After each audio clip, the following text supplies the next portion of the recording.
So BlackRock just made a $22.8 billion real estate move, and it's a major shift in global capital allocation. BlackRock just bought the Panama Canal ports, and at the same time, their chief investment officer, Rick Reeder, says they're shifting into fixed income.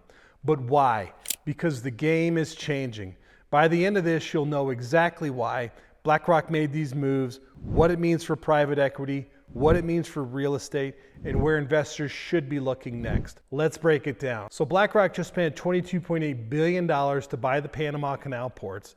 They didn't buy apartments, they didn't buy office buildings, they bought ports. Not just any ports, but two of the most crucial trade hubs on the entire planet. The Panama Canal handles nearly 6% of global trade. Whoever controls those ports controls the supply chain. But here's the kicker. It's not just about infrastructure, it's about where the institutional capital is going and where it's leaving. Rick Reeder from BlackRock's chief investment officer just said the migration of capital into fixed income is one of the biggest shifts we've seen in decades. So why are they moving there?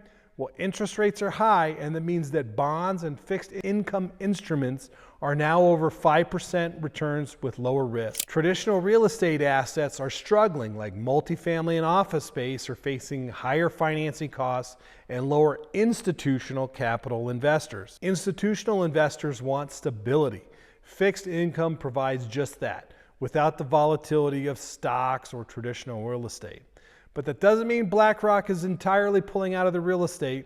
They're just de-risking with fixed income. And large institutional investors want yield without the high volatility.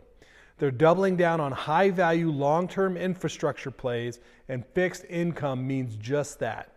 So BlackRock isn't just chasing cap rates anymore, they're buying the supply chain. So what does this mean for traditional investors? Well, not much. Traditional real estate is still the go-to for individual investors, while institutional capital wants to invest in industrial logistics and supply chain assets. If you're holding underperforming assets, now is the time to pivot. Leave a comment below and let me know your thoughts on whether it was a good play for BlackRock to buy the Panama Canal.